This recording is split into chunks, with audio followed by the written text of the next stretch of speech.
Welcome back to the Respect the Drive podcast. I'm Tedward, and Porsche has beaten Tesla. There's a new Cannonball record, and it no longer belongs to the Tesla Model 3.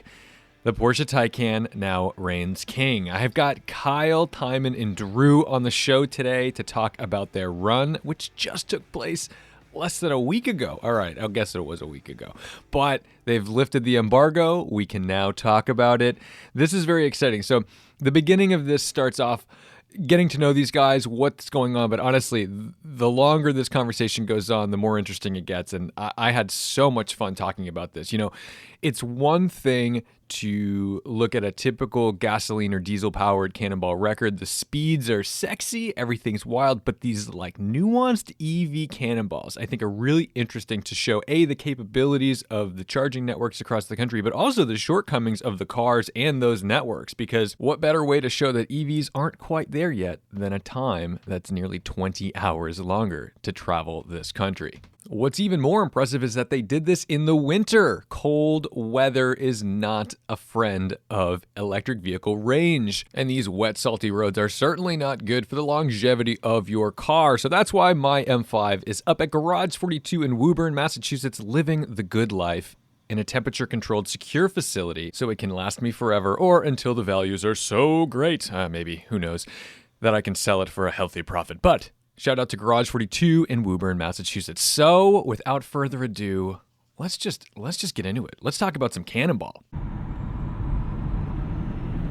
So right now let's start. So right now you're calling me from California, from I assume close to, I don't know, the Portofino.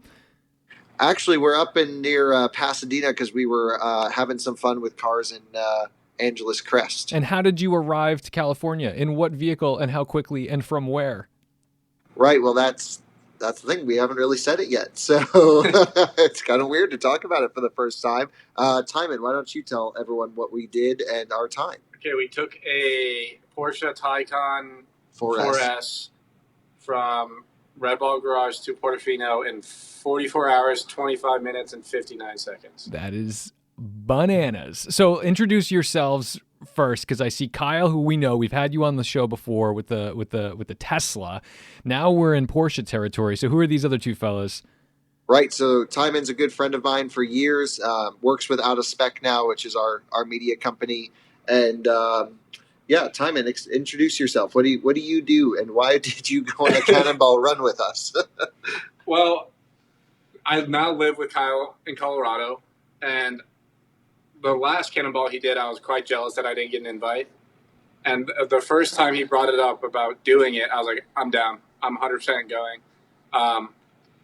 Maybe my back didn't agree with this run. Kind of hurts. 44 hours is a long time. Like, no joke. Like, Cannonballs suck to begin with. And a good Cannonball is a sub 30-hour run. And in EV land, you know, we're about 20 hours up on what a fast petrol Cannonball is. It's 44 hours in a car is no joke. Yeah. But other than that, I'm the main photographer and filmer for Out of Spec, and soon to be some other channels. Yep. Excellent. All right. And who's this other guy? And this is Drew Peterson. And Drew, you can introduce yourself. Why did you go on this run with us? I know Kyle through Tesla stuff. I'm the owner of Martian Wheels, which does Tesla parts, including wheels for those cars. And so, been talking to Kyle for a little while, and he let me know of his ambition to go and beat his own record with the Taycan. He I think I said it a little while ago. They sold it very well. Made it sound like it was going to be, no big deal. You know, we're gonna break it easily, and it obviously did not turn out quite to be as easy as he expected it to be. But first Cannonball run, and it was a lot of fun. So before we get into the details of the car or of what went wrong, because every Cannonball is less about what went right and what went wrong. No matter how successful you are, every single person who crosses that line, whether they've beaten a record or not, instantly starts recounting, oh, well, we could have been an hour and a half faster if. It's like that is the mark of a true cannonballer, is not reveling in your success. It's immediately pointing out all the shit you did wrong. So first of all, you did this in a Porsche. That is all we have done. It's all you've done. It's all you've done. So first of all, you've got a Porsche Taycan 4S. Now this is objectively, in the EV world, most people would say the worst car ever to go across in, because everybody's freaking out about its range. So before we even go that deep, I just want to say EV cannonballing, I think, as much as it may not have the cachet of the excitement factor of 190 miles an hour for as long as you can go with as little fuel stops as possible, I do think that it's more relevant today, because Cannonball objectively is about proving something. And way back when, it was about proving that you could traverse this continent on four wheels in a reasonable amount of time. And it became a thing where then it was like, oh, let's see who can go faster. At this point, even if somebody breaks 25 hours, that will be, yes, it's relevant because it's exciting news, but it's obviously possible given the right amount of planning. Now, when you do this in an electric vehicle, in what we'll call a reasonable amount of time, anything under 50 hours, let's say, the big limiting factor is obviously your battery capacity. The same way that fuel is your potential energy, that's your limiting factor in a petrol car, battery charge is what's going to limit you in this EV world. And especially with the first ones coming out, when you guys did this, when Kyle did this in the Tesla, it was a big deal because it was proving that the Tesla charging network was capable of supporting a vehicle across the country. Now, here we are in more mainstream land where we're trying to, all these major OEMs are trying to prove that, hey, guess what? Us too. And they like these big claims about the Electrify America network is going to be faster. You're going to have more charge points. Yet, I think in practice, it's a little more Microsoft versus Apple, where Tesla is the Apple of this land. Where does the Taycan fall in this world? Like, why is the Taycan now the fastest car across the country, EV? Right. Well, this is sort of what I had, exact same thoughts as you. Everyone's in this same area of, if you're an electric car, even Tesla owners, people that are heavily invested in EVs that drive electric cars, Tesla or not, they feel that you need a Tesla to go long distance. And I do thousands of miles a year. Probably close to 100,000 miles a year in a Tesla. And yeah, it's no problem. You don't even think about it. You go anywhere in the continental US, I do zero planning. We just get in the car and go. I mean, timing comes with me a lot of this. We just go. It's easy. So first off, I kind of missed the challenge of road tripping Teslas a few years ago. I'm sort of brand agnostic. I just like technology, push it as far as it can, whether it's electric or combustion or whatever it is. Sure. I'm just a car guy, not just an electric car guy. And I for a while since the Taycan came out, I was like, 270 kilowatt charging, which is its speed, is pretty good. Now, what's that compared to the Tesla? Because I imagine most people, even cannonballers, are listening to this and they're going, I don't know what this means. Like, sure, yeah. So, for example, Tesla, that's 270 versus what's a Tesla's fastest charging ability? Right. Well, and it goes even beyond that, but the Tesla can charge at 250 kilowatts max. So which isn't that much of a difference. However, the Tesla infrastructure across the country on the Cannonball route is primarily limited to 150 kilowatts. Okay. And in some cases, 120. Gotcha. Where Electrify America, which is the public CCS connector, is a different connector than the Tesla, is 350 kilowatts at every off-highway opportunity. So we decided and ran some calculations at Drew's place in Denver, actually, a couple months ago now. Yep. And we were like, I think the Taycan could just walk the Tesla. See, that's incredible because everybody I've talked to, they go, oh, the Taycan's fast, and the but is I can't drive anywhere. I can't get anywhere in it. And in fact, I even have a friend who has a Taycan 4S. and he has like a winter ski chalet up in Vermont, and he has a hard time, and he's worried about the range in the winter because he's like, oh, I keep getting to Vermont with like 6 miles left, and there's no chargers on that route. Yeah, well, certain routes certainly are going to be more of a problem in some cars than other. So, for example, in Denver, it's the opposite situation of what you described, where it's better to have a CCS vehicle than a Tesla vehicle for fast charging. We probably have 6 times the number of Electrify America stations alone, excluding the other providers of public charging, than superchargers. And some routes that are probably more difficult to make a business case to put in fast charging, Tesla has their network because they just want their owners to go everywhere. Sure. So that's sort of the thing, is Tesla's a vertically integrated network, but I wanted to showcase the public networks. I think they are undercredited, and we've heard tons of stories, including stories that I've put out on them being extremely unreliable and untrustworthy. And this is the ultimate stress test for a network. It's 27, 28. We actually haven't even counted yet. Something like this, charging stops. And we should probably run some numbers before we go on shows. That's okay. No, I totally get it. I think it's 27 stops. And then, it's how do you get a third-party branded charger to interact with a Porsche vehicle run with Electrify America software? So it's not Tesla charger, Tesla car, Tesla software. It's Signet charger, it's ABB charger, Electrify America software, Porsche communication. And there's a lot of mix-up that can happen with all of that. That handshake is what it's called in the charging protocol. So you did the first record run was a Model 3 Performance that you had lowered slightly and, just did some very, very minor modifications. Was this Taycan modified at all? Right. So the first one was the Model 3 rear-wheel drive. Rear-wheel drive. This Taycan was, we worked to get the ultimate range spec Taycan, which is the 4S with the small motors, more efficient. The aerodynamic wheels, they do not look good at all, but they are effective. It's got balloon tires on it. It's really funny. And we also have options on the car, such as thermally and noise insulated glass to try and keep the temperature difference down. We got the passenger display, which was pretty cool. A few other things that we thought might help on the run. So it was great to have massaging seats for sure. Well, see, that brings me to my next point. Number one, you're doing this in the winter because obviously that's going to be the best part of charging your batteries, right? You're going to get great range with cold weather. But two, did you do this whole run with the HVAC system off? No. We used the HVAC on certain sections. We did. So for those who don't know, cold's really bad for an EV. It has to burn a lot of energy to heat up the cabin. Also, a battery pack has less available usable energy when it is cold. However, we kind of thought it's mostly affecting you on short drives when the car has to heat everything up.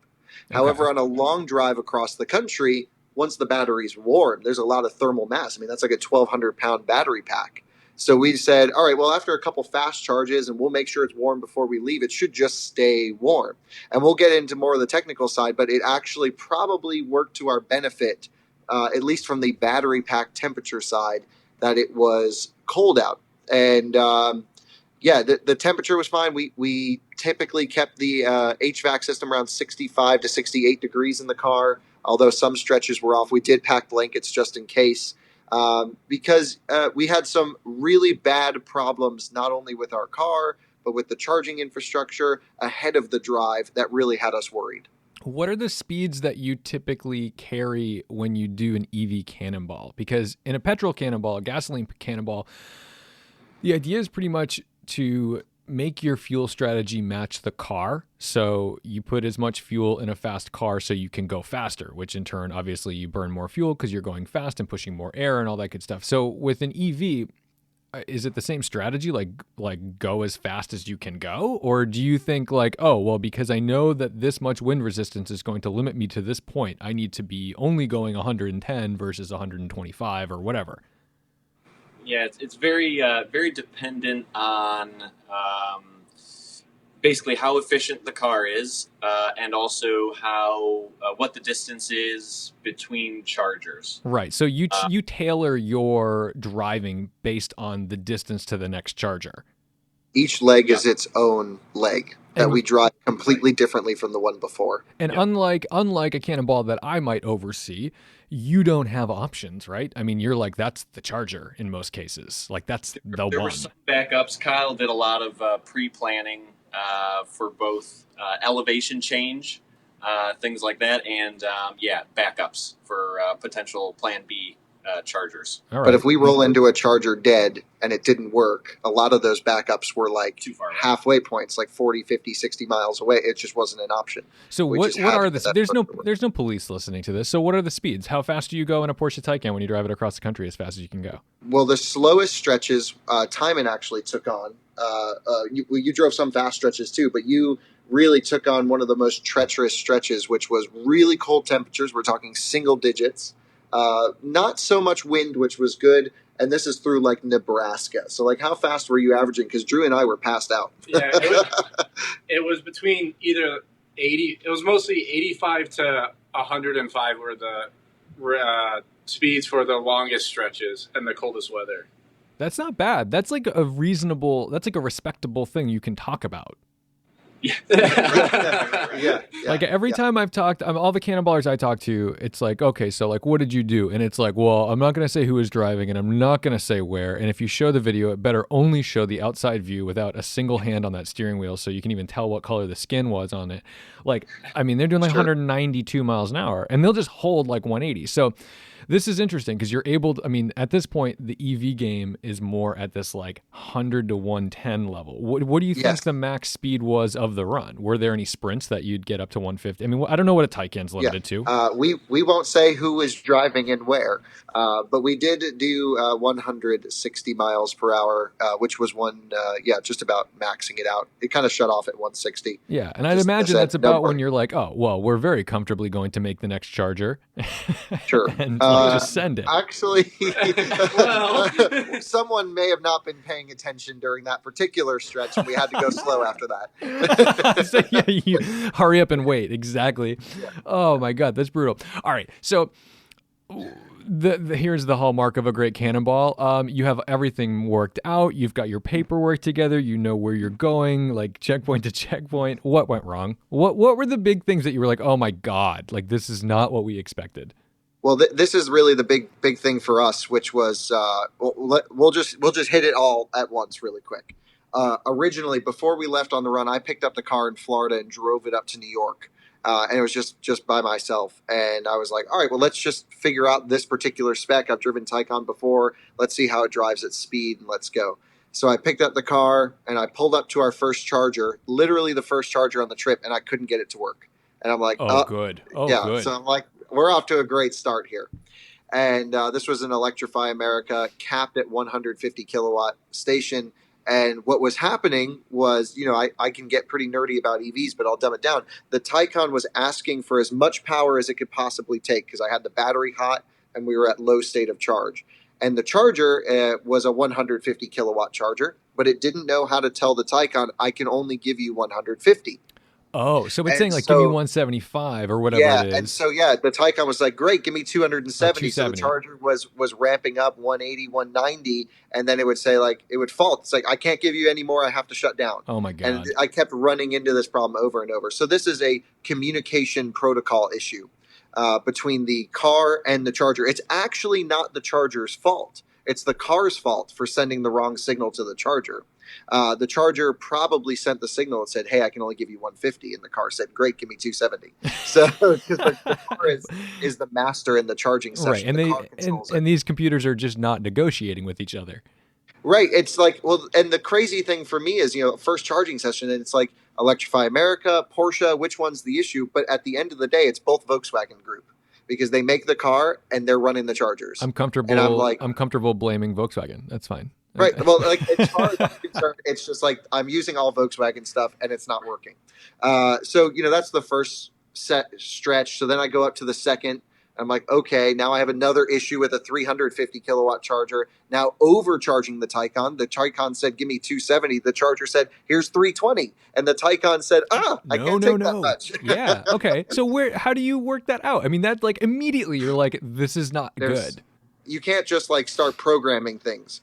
So it's just a lot of like unplugging, moving to another charger. Well, the 350 kilowatt chargers didn't work, so let me use a 150. Oh my God. And it's like just a lot of hassle of moving around. And like that one charging session that should have been 10 minutes or less turned into 25 minutes of me unplugging, moving the car. I mean, people thought I was silly.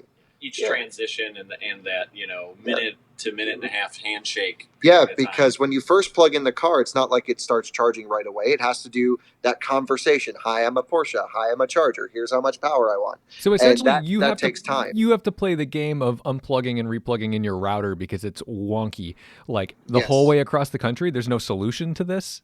Well, so this was just on the first leg. Yeah. And so now we're going up to New York, and so your confidence is strong now. You're really like confidence is low, and then the navigation system in the Porsche just decides that it's going in one direction, not tied to where I'm going. So it just loses all satellite reception. It has no idea where it is.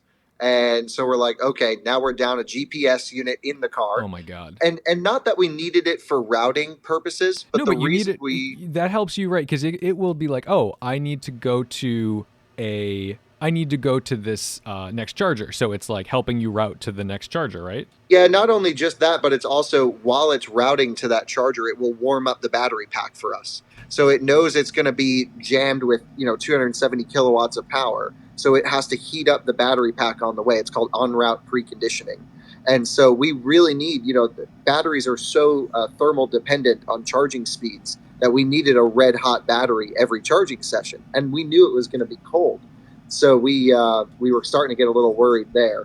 And then we pick up Drew at the airport and we basically lay all this news on him at once. That it's like, the chargers don't work. The car doesn't know where it is. And what else was wrong with it? We had something else. The SIM card didn't work in the car. Yeah. Those are the big ones. Yeah, those were the big ones. Yeah. But then we started calling around Porsche dealers, like, can we get the car updated? Does it have the newest software update? We're calling Porsche engineers in Wysock that we know personally. And we're like, what can we do to make this car work? And the one thing that we had going for us was that the Electrify America engineering team knew we were doing this drive. And we knew that they had personally gone through every single charging stop on the route that we had planned out to make sure that it was working perfectly. So I was like, okay, maybe they just ignored the I-95 route up to New York and we're just going to do the cross-country trip for us. So that was like the thing in the back of the head that's like, well, maybe the chargers will work and maybe the car will send the right signals. So Paul Miller Porsche had the car. Like, we called them. They literally stopped everything, had every tech like working on the car. They're pulling Taycans off the lot, tearing them open, pulling parts out of them and putting them on our car so that we could get GPS to start working, so that the control modules could start working. We had other little bugs too where we couldn't adjust the maximum speed and range mode. And so they're just like trying everything possible. Engineers are like staying up in the middle of the night in Germany to make this happen. And unfortunately, I don't think they could do anything. They gave us a nice car wash. Hang on one second. I just want to see if I can turn off this boiler. I'm just suddenly like, oh, good, everything's on. So now you've got all these people working to make this car work, which kind of leads me to believe that there's more people behind this than just you guys picking up a car. Where did you get this car? Right. Well, actually, I had it on loan. I review cars, and so I had it from Porsche. And, in no way does Porsche condone this type of activity. Of course, that they would never. But we all wanted to see, what, on paper, it should be faster than a Tesla. So, we have some awesome connections and friends and people that sort of ask for forgiveness type thing, beg for forgiveness. Within our circle, I think the headline goes less of EV breaks Cannonball record to like press car Cannonball record. It's not the first press car Cannonball.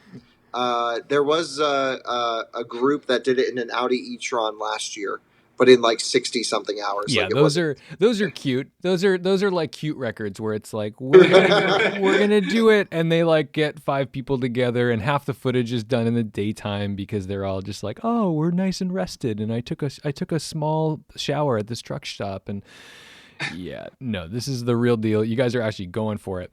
Yeah, well, look, it's an important metric for electric vehicles. Now, it's no way to insinuate we would ever drive press cars in a No. non-professional manner outside of this one outlier of an experience. But we basically had the right car, and we had the right challenge, and we did the challenge. And to be fair, the electric Cannonball runs, especially this one.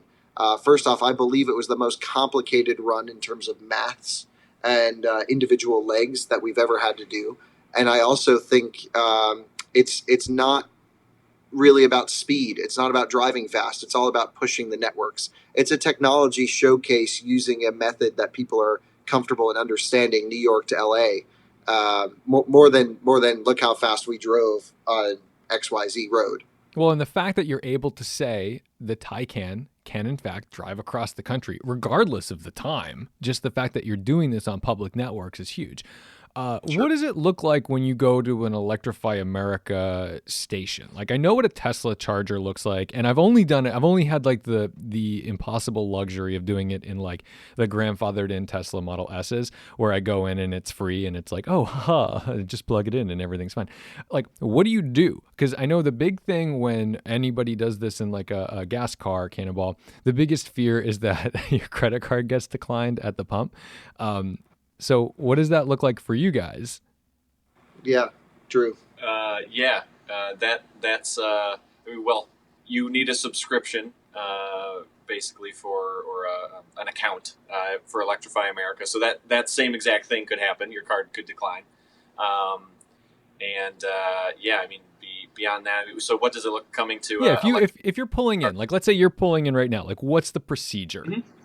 Oh, we had a procedure. Yep. So you have, unlike a Tesla supercharger, where you just pull in, plug in.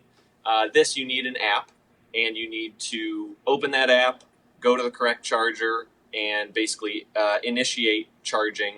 And there's a period of time that we can do that. Well, basically a distance from the charger. Feet. Yeah. That we can start that process, so we can get that going before we actually pull up and stop. Got it. Then we pick the charger that we started to turn on and jump out, plug in. So how long was it taking between charges, or how long was it taking to charge the vehicle, and how low were you getting this down, and how? So all right, go back a little bit. I know in the Tesla, you made a point of only charging to a certain level because the charging curve would drop off. You'd get like maximum charging, and then it would be like, okay, I can't push that hard to 100%. I can only push that hard to like 65% or something like that. Sure. So what does that look like in a Taycan? So the charging curve on the Taycan is very dependent on temperature, and we had some engineering files with us on the drive as well that showed us, for the given temperature of the battery pack with this level of charging, here's kind of what we can expect, what it's programmed to do. And it's different for every session because it's not just the car that limits your charging. Charging cables can get hot. Charging hardware can thermal throttle. You could have software that's buggy that derates the power of the charger. That handshake can be wrong. So a lot of it is derived by state of charge and battery temperature. That's probably 80% of the charging session.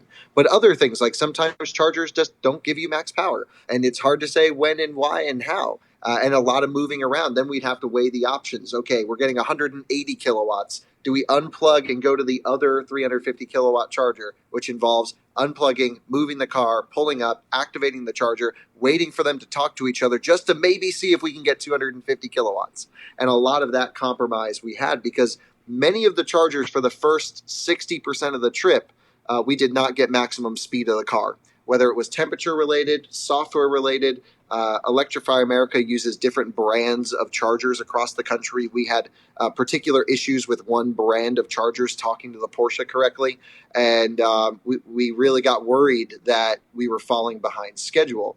Thankfully, as soon as we hit Denver, though, our charging picked up massively, and we were able to do 250 kilowatts at almost every station up until Vegas, which means higher charging power, higher driving speeds. And we typically charge to 55 to 65% on average, I would say, of the car. How far? We never charge past 70. How far does 55, 65% get you? At cannonballing speeds, just about 100 miles. Whoa. Wow. Oh my God. You got to stop every 100 miles. I mean, that's Yeah, like, and some of them were less. Some stretches were like, I think our shortest stretch was 64 miles. We did that one on purpose. We could have charged more and stretched at slower speeds, but it was actually faster in our calculations to charge up until we tapered off of max speeds, use up all the power because you can never drive as fast as you can charge, and then charge again at max speeds. And that worked out to be faster. It's the way that we did the previous Cannonball in the Tesla. We want to maximize the amount of time that the car spends charging at highest power output. So I don't know what the record is. I know there is one for the shortest time charging across the country. so But for you guys behind Kyle, what does this feel like in real life now that you've done it versus what you thought it would be? Because I genuinely firmly believe that nobody knows what a Cannonball looks like or feels like until they've kind of been on one or sat through one and been like, holy shit, that was a lot. Yeah, I think for the EV Cannonballs, it's a little bit more relaxed than doing 188 through the country. But it was faster and slower than I expected. Like some stretches, I thought we would be doing tops or like 130 for a consistent 20 minutes, but it was more like we'd be doing 95 to 110 for 20, 30 minutes. And then some legs we'd just be doing 80 just to reach the next charger, which I wasn't fully expecting. So does that mean there's less countermeasure? I mean, obviously you don't need a massive spotter network across the country to be watching out for you, but like what kind of countermeasures are in the car? Is it just your eyes and ears, or are you running, you do the basics of radar detector, ways, and binoculars, or what's the deal? Those three. Yep. Radar, detector, binoculars, ways.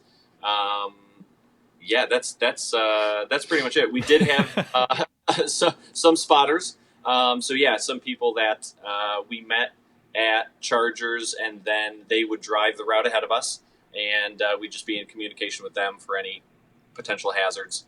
And so yeah, that's what we're using. The spotters still help on the electric runs during the stretches where chargers are close to each other. Yep. So like, for example, the Rockies has a lot of elevation, but they also have chargers that are close to each other. So we were able to actually really shred through much of the Rockies because we had a great spotter network and we had a great charging network that really allowed us to start picking up time. Tom, you know this more than anyone. Once you get to Denver, there's no making up time. No, all the bank time happens before Colorado. Sure. And we were the exact opposite. And I knew this going into it. And I was like, you know what? We got to Nebraska and I'm like, I don't think we're doing it, guys. We had too many charging issues. No fault of the cars driving, no fault of traffic. We got super lucky, but we were like hours behind in Nebraska based on our calculations. And it was all because we couldn't get super fast charging and we had charging issues and activation problems. As soon as we hit Denver, we were like, wow, that's a great charge. Next one. Oh my God, another great charge. Yes. Next one. Oh my God. And we're like, holy crap, there's a chance here. And we just pushed as hard as we could from Denver, and that's how we did it. But I think it might be the first time, at least that I've heard of, that anyone's really ever made significant time up past, like hours up, as soon as we hit Denver. We really just pedaled to the metal. What do you think the future of EV cannonballing looks like? Because to me, what has not yet been done is a souped-up EV. Sure, you might have some tuning or whatever, but no one has come with basically a pickup truck with a bed full of batteries and said like we have a 500-mile range at speed and let's go. So I mean, right now every car that has gone on Cannonball has been largely stock, barring very minor modifications. Like what's the next threshold? Because you just broke it by what was it, about 45 minutes? Is that where we're at? Somewhere in that range? Yeah, something like this, 45, 50 minutes. Yeah. And the next big, I think you've basically just topped out what the possibilities are with stock EVs. within this 10-year kind of radius, right? 2015 to 2025, we're probably in this point where like that's around as fast as you'll go. This 44 hours. Maybe you'll see someone lock in something around like 42 if Chargers just get more consistent. But no, I think we'll see mid to high 30s within 3 to 5 years. There's some cars coming out, Lucid Air specifically, that's just on paper going to demolish it. We wanted to tell the Taycan story. We wanted to tell the public charging story with this particular car because EPA rates it with such low range, which is totally inaccurate. It has just as much range as a Tesla. Wait. Let's talk about that for a few minutes, actually, because this Sure. is like that's huge. Because when I had talked to people about EV Cannonballs, and partially because you had asked me if I wanted to join you on this one, and I had to think about it for too long, and then I decided the fact that I had to think about it for this long is why I'm not going. I'm like, if I'm going to be in, I want to be in. And Sure. I think at the time, especially because, this is late December. I've participated in 3 Cannonballs this year. I'm a little sapped on the whole Sure. idea of any of that. But when you said the Taycan, I was just like, oh, well, what are you thinking? Well, how, like, that's the whole story of the Taycan is this 200-mile range. Oh, this is a fucking $200,000 Porsche and it only goes this far. Like, who's going to buy this? And then the real story is it's the EPA test that just isn't gamed by Porsche. Is that right? Sure.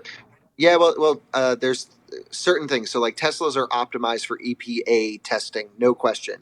They run them through a 5-cycle test. They eke out every last half an ounce of range they can for that test. The Porsche is built to be a driver's car, and one of the biggest things is when you start up a Porsche for the first time, it doesn't start in eco range mode where it's just decoupling the rear motor. It starts in rear drive. I'm a Porsche. It's a performance car, and it's still more efficient than EPA in that mode. But it has range mode, which drops the suspension to the ground, decouples the rear motor under light acceleration. Now you have a front-wheel drive, relatively aerodynamic car that's sitting on the pavement.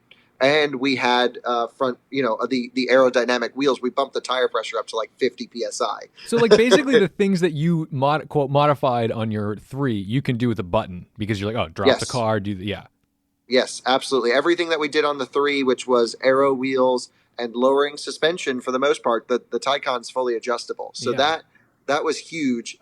I've done some testing with the Taycan, and it'll go just about 300 miles at 70 miles per hour highway. My Tesla Model 3 will do about 230 miles at 70 miles per hour highway. But EPA, my Tesla, has more than 100 miles more range on paper. And I'm just like, that's a whole nother topic. We could talk for 4 hours about EPA testing in cars, Right. But it's absolutely incorrect for some cars. Audi e-tron and Taycan are probably the 2 that suffer the worst. And I test every electric vehicle in terms of range on as consistent test as I can, and they by far exceed EPA. So that's a bummer from a sales perspective and a marketing perspective, but that's why I really wanted to tell this story with the Taycan. I'm a Porsche guy. I love performance cars, and it's really a good EV. And also the pricing, like you mentioned, everyone thinks it's $200,000. Certainly, you can spec one to $200,000. Of course, yeah, I know. It's if easy you to want, give them shit for that. It's a Porsche.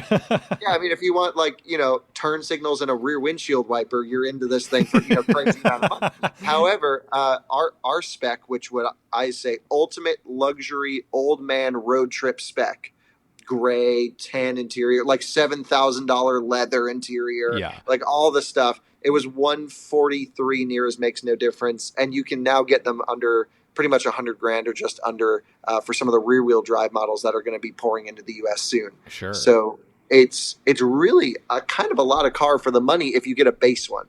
And I think Drew and we've driven all versions of the Taycan now. We think the turbo with no options, just the performance stuff is kind of the sweet spot for us. Yeah, I think so. You get what 98% of the speed of the Turbo S, which is like just it's not worth it to spend more. Painfully fast, and over $200,000, and that's just it doesn't. What's the lesson of what do you learn about about actual traveling with these cars when you do a cross country trip in it? Like what are the real pain points? Because I think a lot of it, a lot of people are going to see you do this, and thank God it's not a Tesla, because when you do it in a Tesla, you're basically just like part of the cult. You're part of the, it's obvious whose side you're on. It's obvious, like, we're trying to prove something. So people don't even trust your opinions outside of the Tesla realm at that point, because when someone says like, oh, well, how good is it? You're like, well, it's perfect. It did it. Right. So, I mean, like, you're like the only one in the EV realm that I trust to tell me the honest truth about how these cars perform and how they actually function for somebody's normal life, because you've dealt with the pain points. You understand what the reality of ownership and what the reality of like traveling distance is with it. How does this differ from, or I guess, how does the Electrify America, because right now that sounds like a swear word. It's like whenever someone's like, oh, I'm on the Electrify America network, you're like, oh God, and it's like that second, that cut rate You're shit, absolutely right. So what, I mean, like, educate me, turn me around a little bit and tell me, like, what are the pain points of the Tesla compared to the Electrify America? Where does Electrify America really need to like bump up their shit and figure things out? Yeah, well, this is important. And actually, I kind of want Timon to talk a little bit about this, because Timon is not an electric car guy at all. He understands them. He runs around, we do stuff. I mean, we cover combustion and electric vehicles on our network. And Timon certainly is, I don't think, quite there on EVs yet. I don't think this trip did any to convince him. I don't think it would do any to convince anyone else. I think the story is right now, and I do want Timon to talk a little bit about it, but a Tesla can get across the country maybe a little bit slower, because they don't have the version 3 250 kilowatt chargers at every post, right, like Electrify America has done. But it's super easy. You plug in and you go. We had to do so many charging activation things. Like if you want an easy trip, you get a Tesla. If we're just pushing technology as hard as possible. It feels years behind, even though on paper it's still pretty fast. Timon, what do you think about Electrify America? What do you think about public charging networks? And how overall did the trip go now that you've spent a lot of time road tripping Teslas with me? Well, the Tesla is definitely, like what Kyle said, it's definitely easier to use. And for the Taycan and using Electrify America, the biggest headache was the handshake portion, the waiting on, is it going to charge? At what rate is it going to charge? But for daily living, honestly, I don't see there's a big difference. I would prefer having a Taycan over a Tesla any day, because the Tesla cult, and I don't like it. I'm with you. I like that's like I don't want to talk to Tesla people. God, I'm gonna get I get emails about this shit, and I don't want to get emails about this shit. But like, oh my God. Exactly. I don't even want to say it. I'm not even gonna say it. I'm just gonna let it go. I'm gonna let it go. But you know what I know how you feel. Well, yeah. So I think the way that all three of us feel about Tesla is it's extremely impressive technology. They've been ahead of the game. They branded it properly, and it works, no question. Yeah, I don't hate the cars. Cars. No one hates the cars. I mean, it's hard to objectively hate a Model 3 performance. They're awesome. But what you can hate is people who own them, who are into them, they're first-time buyers, right? Well, no, what I mean is, like, to them, this is their first special car, or the first car they're interested in. It's true. And on paper, it looks so good. I mean, it's so hard to win an on-paper war with Tesla. But when you start getting into the tactile feedback, the overall ownership, like just having a special car, like Drew had the Taycan with us today up in the mountains, and you own a Model 3, and we're just like, we're going to get back in our Model 3s, and they're going to feel like tin cans. Yeah. And so, like, what do you think? I think maybe, Drew, you're probably the most qualified to answer, because you live in the Tesla world, you see these people, but they're sort of blind to every other option and any other argument. Yeah, that's I guess a good way to put it. I mean,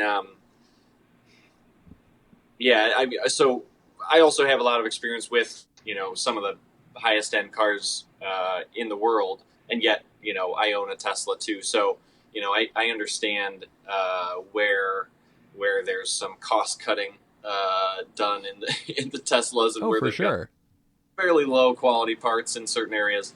But then overall, the battery and motor technology is incredible. The charging network. I mean, when I jump on a plane here in a couple hours and arrive in Denver, my wife's going to come pick me up. She's going to need to charge before she gets there. I have zero concern that she's going to have any issues. She's going to be able to do it, no problem at all. I don't know that they're such different cars, the Porsche. You kind of need and both. the Model Well, 3. put it this way: you guys got to California, and what did you do to celebrate? You went and drove the car in the canyons. Like, you drove 44 hours, and then you went for a drive. Like, okay, that says a lot about the car. It says a lot about you, but it says a lot about the car. Yeah, it's I did just want to keep driving it. It's very impressive. I mean, we were ripping pretty hard today on Angela's Crest, and I mean, this car weighs, especially with 3 people in it, probably almost 6,000 pounds. Oh my God! And we're keeping up with 911s. Yeah, we had this dude who was like the smoothest driver ever in his base 9971 Carrera manual, and we're like, this guy's the jam. He knows what's up. We kind of did the thing where we wait on the side of the road, wait for someone fast to go by and try and get them. So like we waited. This dude came. He's like wide open in his base Carrera, and we're like right with him with the Taycan. Right, obviously he had some higher cornering speeds. But it's impressive to see like this giant barge of an electric car with no performance options. This is old man road trip spec, just keeping up with what was once their sports car. That's Their top of the line. That's so much fun. Whatever. Does this have the 2-speed thing? Yes. Yeah. We should talk about this. Is there any benefit to this? Like, I get asked this question a lot, and I'm like, I keep my mouth shut because I'm like, I need more maths to be able to actually say if that matters. Yeah, so we've talked a lot about this over the last few days. I don't think having the 2-speed is the better way to go, especially because this one is like making some weird noise. Yeah, I think ours might be not screwed together so well. Also, I do want to bring up something before we get into this. Yep. We've had so many software bugs on this car, on our Porsche, and we do objectively, review vehicles. We're not holding anything back here. We do have to say the car, after we arrived in LA, had total system meltdown and broke down on the road. Okay. And it's the first time ever I've been driving an electric car or a gas car with 8,000 miles on it that completely failed. And we had to do a hard reset to get it back on. And did it come back, though, like when you said it? Yeah, it was fine. Didn't care. It's like nothing happened. I mean, it really does sound like it's a wonky car. And how many miles were on it when you got it? So if 8,000, so you ever had like 6,000 Yeah, we basically put all of them on there. All right. So based on what I've done with it. All right. I mean, sometimes you get a press car and you're like, Jesus Christ, like who had this thing? And yeah, but we were, it really didn't go through anything before us. The only thing I can think is that the car was produced, shipped, and sat around for a while. And the 12-volt system may not have been charged properly and had some issues. We don't know the cause, but it is worth saying that it definitely doesn't feel finished from a software perspective. Okay, that's good to know. I mean, that's like legitimate information. And I guess the other thing about the cult of Tesla is that they always look at it like, well, I get firmware software updates over the air. It just happens. And the Taycan will support that next year. Okay, and it will come as an update to, I believe, existing vehicles. You go in for like your last dealership update, and then you're running on the over-the-air life for the rest of the car. Okay. So back to this transmission. I mean, I get the idea, right? The idea is that instead of your electric motor spinning at like, 20 or 40,000 RPM or whatever the hell it's doing to go super fast, you're slowing it down, which I would assume generates less heat. It doesn't really help from a torque perspective or anything like that. I think it just is the idea just to slow the motor down and reduce NVH, or like what is the point of this? Yeah, it's a combination. I mean, it's really the same concept as a gas car, but acceleration is actually a big part of it. So more torque to the wheels in that lower ratio. Right. Also, okay. Better inverter efficiency. Right. When the motor's spinning slower at highway, so you get more range at speed. Yep. The whole reason for the 2-speed comes from needing to match Tesla on acceleration and needing to maintain some sort of high speed, high acceleration, and for Autobahn stuff, basically. Okay. And the range certainly plays into it, but honestly, it doesn't matter that much. Yeah. Do you have the opportunity? Like, do you have the option? I haven't driven a Taycan yet. Can you just say like, I want you in first gear or low gear, whatever they call it? Can you do that? Sport mode puts it in the lower ratio. Up to like 65.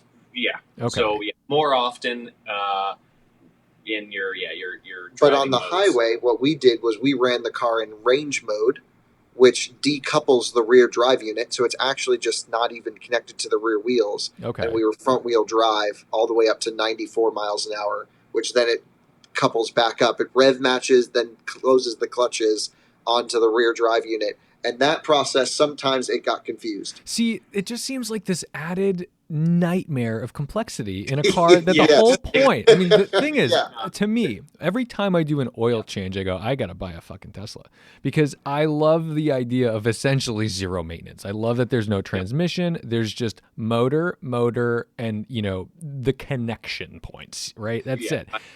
I completely agree. The fact that this thing has a transmission essentially does drive me a little insane, because all I'm thinking is like, now this warranty actually matters to me, and I'm like, oh shit, like. Yeah, well, and the really impressive thing for me, especially versus a Tesla, is the high speed acceleration is much better, and that feels really good, and that's all in that second gear ratio, and yeah, so I think the car could do so much better just being in that second gear ratio, or maybe some split between the two. Yeah, like leave the 0 to 60 on the. Yeah. Forget about 0 to 60 and simplify the car.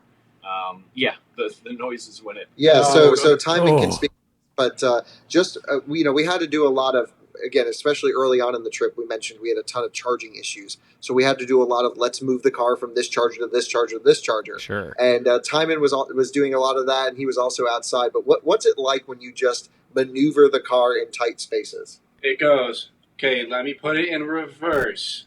Okay, then you can go on the throttle, then back up, stop to a complete stop, then you can go to drive, then forwards, and then you can start charging once in park.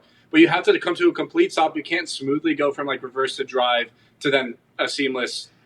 Yes, like one of the best parts of a Tesla is tight maneuvering, because the motors are just spinning one way or the other. Right, and it's so easy. It's instant. You don't feel a thing, and it's so smooth, because all you're doing is even if you have some momentum in reverse and you put it in drive, all you're doing is like gradually stopping and going the other way. It's so simple.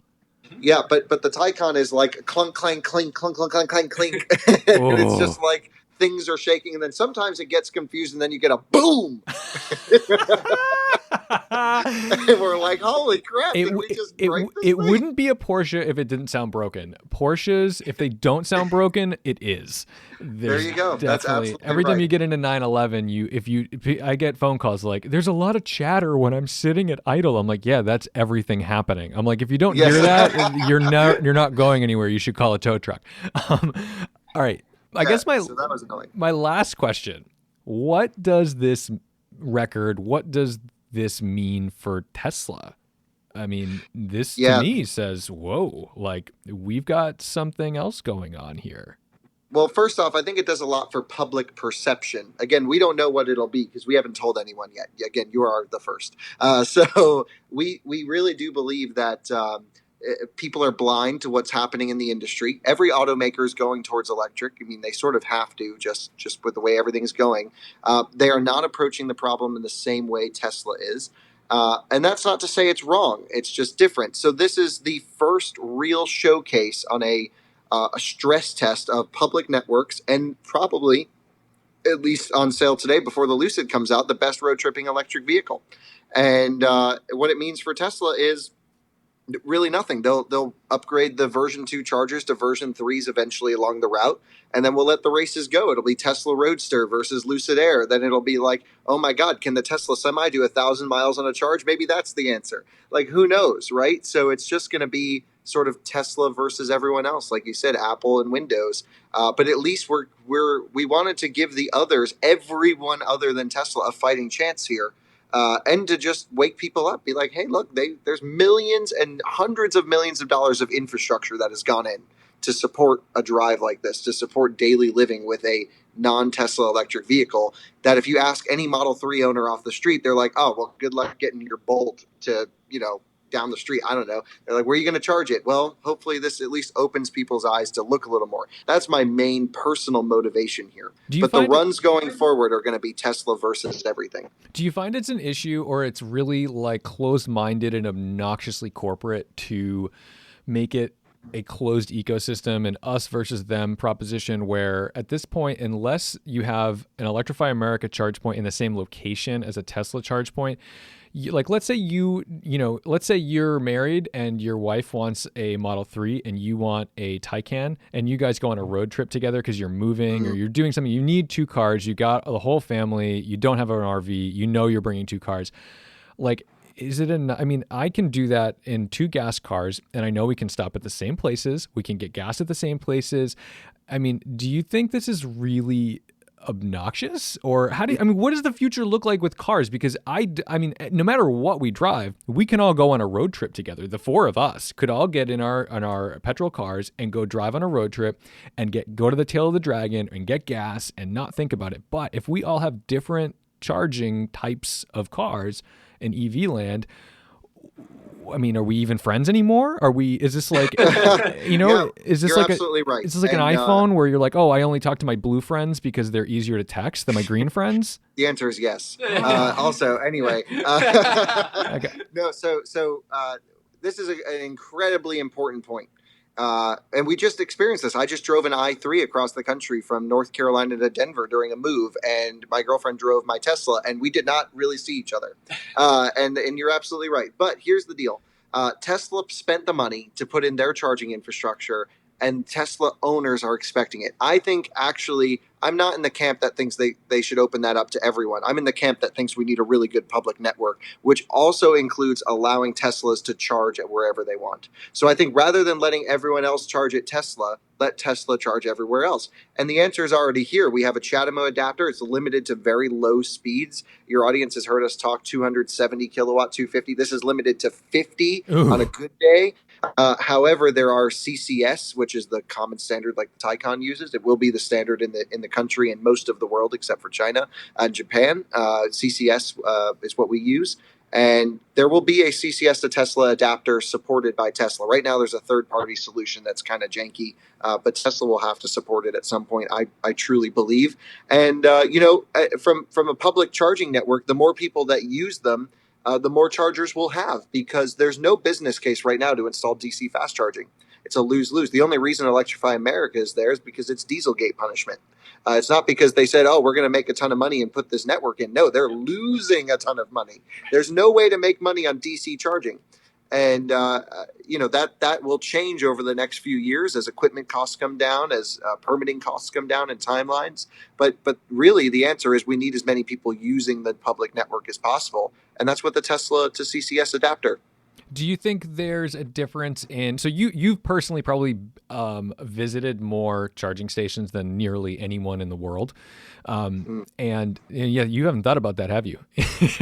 No, I have. I actually have a list, I think, and it's probably over 1,000 charging stations, maybe more. Which network is the nicer, safer place to be? I mean, every Tesla place I've ever gone, like the sketchiest ones are behind a Panera Bread, Oh God. Yeah. Well, by you, they're up at Panera Breads a lot. And I've been to some really sketchy Tesla superchargers. I've been to superchargers that have gone into places that have then gone out of business, but the chargers are still there, right? So there's one in like Joplin, Missouri, I think, that we hit on the last Cannonball. That's like literally like crackhead vans everywhere, and you're just there in a closed parking lot through a little hole in the fence, just enough to squeeze a Tesla through to charge up. And it's like really sketchy. So yeah, charging station safety is something that hasn't been talked a lot about yet.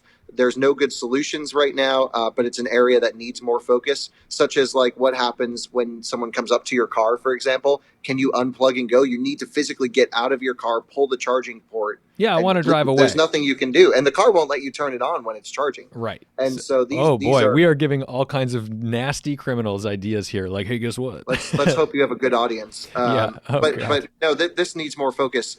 What's the nicer network? Yeah. For me, it's all about which is the fastest. And right now it's Electrify America because it can give me more power. Okay. So if I take a Lucid on a trip, if I have a Lucid or a Model S to take on a trip, right now I would take a Lucid because I know it's faster. Fair enough. All right. And what about you guys, though? I think food selection by Tesla superchargers are better. Yeah, they're not at Walmart. We saw every Walmart across the U.S. with Electrify America. We know exactly how every Walmart looks inside. But if there is one place that I would be comfortable like pulling up and sleeping in a parking lot, Walmart's usually the place to go. There's lights on all the time. It's generally pretty safe. Yeah. I don't think we ever once feared for our safety on this drive. No. Yeah, Not they even close. were all in pretty nice areas. Yeah. Pretty good. Well, gentlemen, it's been real. I'm very thankful that you guys came on and talked to me about this. I think I have a lot of fun talking about these cannonballs because I don't have to defend it from a safety perspective. Nothing you do is anything I wouldn't have done literally today. So sure, no, that's exactly the point, and it will be like this for the next, let's just say, 3 to 5 years, and then the speeds are going to have to get up to normal cannonballing speeds. Do you think 3 to 5 years is when we start to see the 32-hour mark? Yeah, probably more than 3 years for the 32, but definitely within the next 2 years for an under 40. Yeah, because I think under 40 is doable. Maybe even a Taycan if everything's perfect, but it won't be. The Taycan, we were planning a 41 or a 42, but we did it in the middle of winter with with charging software issues. We literally had 40 engineers between Porsche and Electrify America cancel their New Year's Eve plans and start working remotely to get us across the country. Isn't it funny how I mean, look, it's only because the idea of crossing the country is appealing to people for this total bullshit fantasy reason. And it's appealing to me. I only say it's bullshit because if someone says why, I hate it when people ask me why do it. Well, I don't know. It's fun. Just do it. Yeah. Well, like Drew said, it's kind of like you're driving like you're late for work across the entire country. yeah. Like it doesn't sound fun. When you sell it to someone, it sounds terrible. Like we're not going to sleep. We're going to eat beef jerky, and we're basically going to be in a rush for 40 hours. Very, very stressful. Yeah. Oh my God. Well, once again, thank you so much for coming on. I hope to see some footage. I hope I can put this on YouTube as well as the other streaming platforms. But this is super fun. I'm really excited to see, not just because I'm a mild Tesla hater, but I'm really excited to see Porsche get in the game, and the fact that Porsche has this record, I think, is going to encourage a lot of Tesla people to try some cool shit. Because like I said, what we haven't seen yet are the souped up range monsters out there patrolling the country like that. Yeah, it's mainly because you don't have, not everyone is a software engineer, a coder, and an electrical expert. With a fuel tank, it's just, let me just put a box in the back and fill it with more liquid. This is like, how does it actually work? And it requires teams of people to make larger battery solutions. There are charging solutions that we've thought about. What if you have a charger in the back of a semi truck on a diesel generator? Is this still an electric cannonball? At what point does it constitute cheating? The only rule in Cannonball is there are no rules. Well, whenever someone says, is this against the rules, this is how we respond. We go, well, it's not really in the spirit of Cannonball. Right. It's not the spirit. So we are trying to figure out during our drive, what's in the spirit? Yeah. Do we just buy a Sprinter van and put a giant V8 in it and tailgate it? Sure. For windows? I mean, that's what can you do or not? And Drew thinks that's cheating. I think it's a good idea. I think it's against the spirit. I think it's not in the spirit of Cannonball. Well, guys, that's incredible. Congratulations. It's exciting. And I mean, I don't know what else to say. It's like maybe I'm getting more mature. That's unlikely, but maybe I'm getting older and I'm just having more fun with kind of these nuanced sort of records.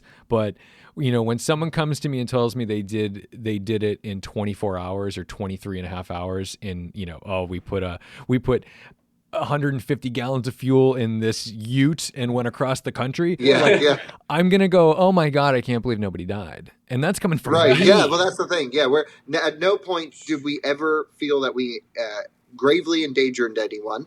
And nor were we ever putting safety at risk. The electric runs still are a showcase of technology, not a showcase of speed. We hope they stay that way for a while. Safety is so important on these drives. Even just staying alert for 44 hours is tough. So 3 drivers made it a lot easier than 2 last time. I definitely got more sleep. All 3 of us were alert and safe enough to drive. This is so important, and I think it's going to really hurt the electric runs because electric runs are very different than a normal cannonball. We call them cannonballs because that's what people recognize with, but it's really a technology showcase of charging. Absolutely. But as soon as a full combustion cannonball person or a electric cannonball person has a major accident, big public thing, it ruins all of this for us. It does. So safety is very important. And I look forward to the ingenuity of kind of quote unquote like blue collar cannonballers, because right now the technology is in such a place where, like, you know, you can have somebody take a bunch of fuel tanks and shove them in a rental Mustang like Fred and kind of do this thing. Whereas at some point, it won't take an electrical engineer to be able to increase the range. It won't take an electrical engineer to do that. It's going to just be like, you know, like janky kids who have been around these cars for so long. Anyway, I know he has a flight to catch. So you guys, I don't know what else to say. It's cool. Have a safe flight back, and stay safe. Have a good new year, and rest assured, I will maintain the embargo until you're good to go. Yeah, thank you. Appreciate that. Thank you. All right. See you guys. So what do you think? Is this going to be a fight between all these EV automakers to try to beat this? Is this kind of like this unofficial claim to fame that is, you know, no one would ever say in the corporate world is important to them, but is kind of important to them? It'd be interesting to see what happens when Lucid has their vehicle out, when Rivian comes out. I mean, I do think that there are going to be some skunkworks teams that are going to put in some range extenders, some large battery packs, some interesting stuff. I'm very interested to see what modified EV cannonballs bring to the table. So, with that said, thank you so much for listening. Don't forget to respect the drive, and I'll see you in the next one.